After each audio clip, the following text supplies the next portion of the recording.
I love the 6 o'clock weather because we get to find out where Grant is somewhere in Australia, still in FNQ. Absolutely, which is not a euphemism, it is an actual place in Australia. I just want to say, you're talking how big Wimbledon is. Check out the size and scale of this. Whoa. This is the Undara experience. We're on a station. We travelled about 3.5 hours from where we were yesterday in Parv Cove to a station that was settled in the 1860s. That was the same time as that there was a search party out for Burke and Wills when the first family moved here to run this station. This is a lava tube.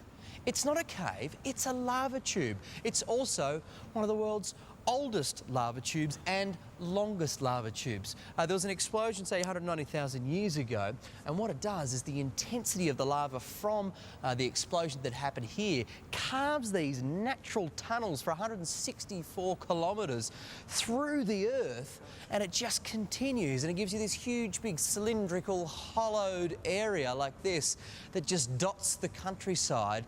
They are fascinating.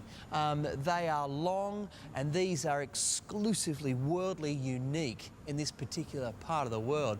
Very, very great stuff to see today. A huge scale, great stories on how they're formed, why they're here, and just how remarkable indeed that they actually are as we take a look at our morning forecast from the Undara experience. Not only is this some of the most extraordinary rock formation you're likely to see in some of the outback hidden locations of Australia, but the stories of the bats that live in here and how they come out in the summertime en masse, and awaiting them outside the entrance to these caves and lava tubes are snakes hanging from trees ready to capture them on the way out. It's nature at its finest. We'll see you in half an hour with more wonderful stories. Keep silent in the motel room, I think. That's Superman. Very dramatic. All right, mate. Time for a check of the weather right now. Let's go and catch up with Grant in far north Queensland. Mate, that is a magnificent spot. So these are lava tubes, not caves, right? Yeah, absolutely. It's a natural phenomenon, and that's one of the great things I love about this country and those quirky little corners and places that you might not have seen before. This is the Undara Volcanic Lava Tube National Park, and what makes it remarkable is about 190,000 years ago, when there was a local volcano exploded, it spewed out 23 cubic kilometres of lava. At such a rate, it would have actually filled Sydney Harbour in about 6 days. Now, at 1200 degrees, that lava had to go somewhere, so it just carved this way and just built these lava tubes, which are indeed the world's oldest and longest lava tubes, 164 kilometres, making these enormous cavities that just keep going underground, and they're still being discovered as time goes on. You know, we're in a place where that you can access now if you're sort of touring around Queensland and looking for something remarkable and unusual to see. You can come down and see this for yourself, and such is the beauty and how unique they are. There's remnant rainforest that's found sort of growing in little pockets of these lava tubes, which date back to, well, when Australia was part of the supercontinent, Gondwana land. So there's this enormous and significant history. Even new species of animals are still being discovered in some of these lava tubes that are yet to be explored. You know, for instance, cockroaches that don't actually have any eyes. They're enormous things that have their skulls have sort of grown over their eye sockets because it's so dark inside they don't need eyes, have these huge antennas. And because they don't see light, they're almost sort of clear. So they're these big, huge cockroaches that are so big that they actually take their thongs off and hit you with them. That's how big those cockroaches are. I know to run off with a sheep here and there. You know, this is... You know you're in dinosaur country, you know, when you're discovering animals like this, and still to this day, you know, scientists are just baffled at what is continually discovered in this particular part of the world. It's fascinating. We'll show you the bats after the latest look at our weather. These rock enclaves remain a perfect location for bats. Now, take a look at some of this vision. They are micro bats. They hang in their hundreds. And in the summertime, when they breed, it's a perfect place for them to live. They become maternity caves. They live in clusters where their little babies sort of huddle in hundreds just to stay warm. Now, when they leave on dusk, they fly out en masse, and that attracts the pythons, the carpet snakes, you know, the brown tree snakes, or the night tigers, as they're called, where these snakes climb into the trees and they hang out to catch the bats and feed on the bats. It is this wonderful collision of nature at its most fierce, but fascinating. Now, where are And you you can again? experience that by coming here itself. Whereabouts? Undara is where we are. Undara. So we're talking, say, 100 miles. That's 160 k's due west from Cardwell. You remember Cardwell from cyclone territory. Yeah. So that's where we are, and it's called the Undara Volcanic National Park. It's fantastic. Yeah, got to get there. Oh, Snakes hanging from trees, catching Snakes bats. hanging from trees, clear cockroaches with no eyes. Booking my Yeah, holiday. if you love your snakes and your cockroaches, place for you. Yes, it's just a natural given. Mon and I will be there for a girls' weekend. Yeah. Is there any day spas With at a that big one? can of Bevo. A lava bath. Not a lot of day spas here, but you live in train carriages. This is the cool part. When they set it up, you have these classic old train carriages which have been converted into hospitality and beds, and it's really unique and it's truly fascinating. Oh, great. Okay. Thanks, Grant. See you in half an hour. Can't wait. Let's check in with Grant and get today's weather forecast for you. Hello again. Great lineup for Wimbledon tonight. I'm more worried about the Death Adders, Eastern Browns and Taipans that currently exist in the area that we're in. Lava so while tunnel you're a little #1. bit irked out by the cockroaches, a little earlier on, there's a couple of bad boys that live around this area that you got to watch out for. In fact, no, they see more of you than you see of them, but they live here quite peacefully in what is one of nature's greatest gifts. These lava tubes are just simply fantastic. To think that this was chock-a-block with lava pumping through the earth, causing 160 odd k's worth of carving through the ground. Brilliant stuff. Now, you know, you were asking me a little bit earlier on where we were, you know, in terms of in Queensland, and I said, you know, 100 miles from Cardwell.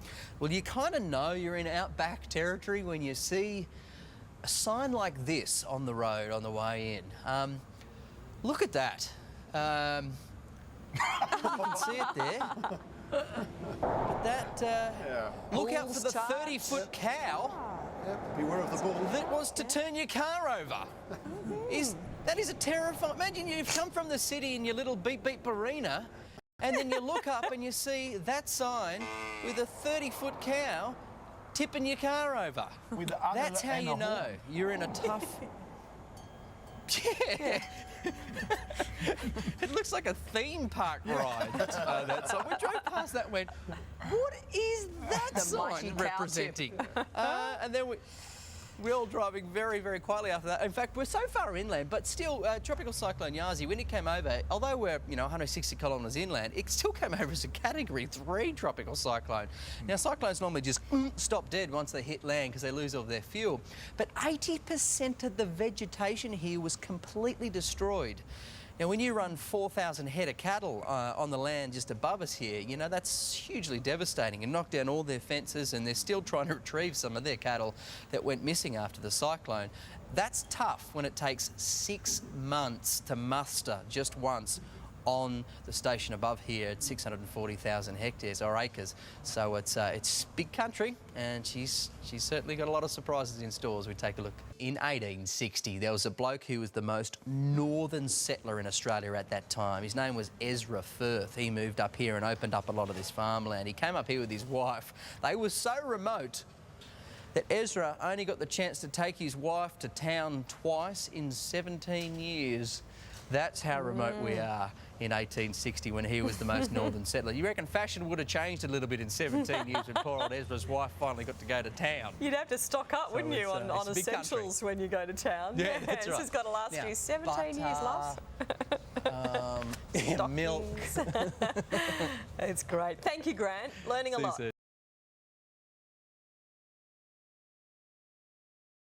All right, let's head up into far north Queensland with Grant Denyer right now. And GD, that is an amazing place. Oh, we can see it a bit better now. This lava hole is just incredible. Well, I never really associated Australia as having a great deal of volcanic sort of history. It's not something that we tend to see much in Sydney or Melbourne. But when you come to places like where we are at the moment, you really do get a sense of just how this wonderful part of the world was formed. Remnant rainforest. Here we are in sort of, 160 kilometres from the coast of of Cardwell in Queensland, and we're seeing rainforest here and these little pockets that live in these lava tubes, that date back to Gondwana land. We're talking sort of hundreds of thousands of years old. But then it's when you turn around and then see the scale of these lava tubes from an eruption of 190,000 years ago.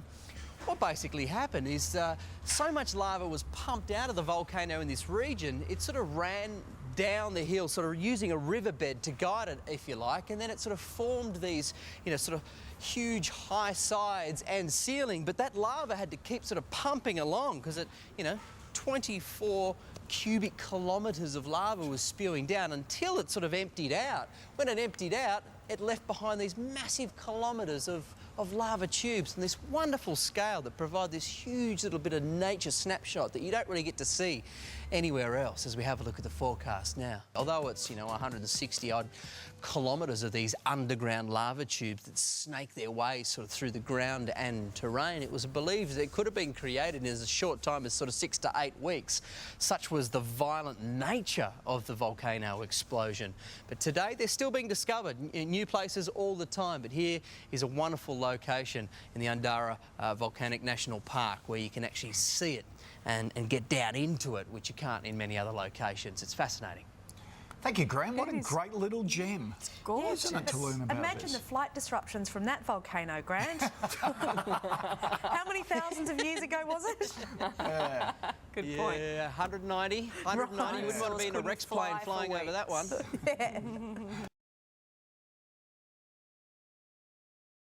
Now, Grant is in one of those fascinating little gems of Australia that virtually none of us have heard of, that is just amazing. Undara Volcanic National Park. Now, if you reckon Barrett's is tough for just having to mention some of those tennis names, let me introduce you to Bram Collins, whose family in 1862 settled in here. They were the most northern settled Australians on the continent at that particular time. Fifth generation, 500,000 acres was their cattle property, and this is your heritage. These lava tubes where we were that I'd never heard of, most of Australia's never heard of, but they are truly remarkable, aren't they, Bram? Yeah, no, we've been custodians of this for 150 years next year since we settled here on fifth generation. So yeah, it is special, and it's now all part of the Undara Volcanic National Park, as you've been talking about, and as you can see, it certainly needs protection. It's very special. Not only that, not only the 150 years these guys have been running cattle in the area, but prior to that in England, they had the same butcher shop for 400 years. That's right. So cattle is in the blood. Yeah. So you used to play amongst this as a kid, discover all these nooks and crannies. Did you realise how remarkable it actually was at the time, or is that still only now becoming evident?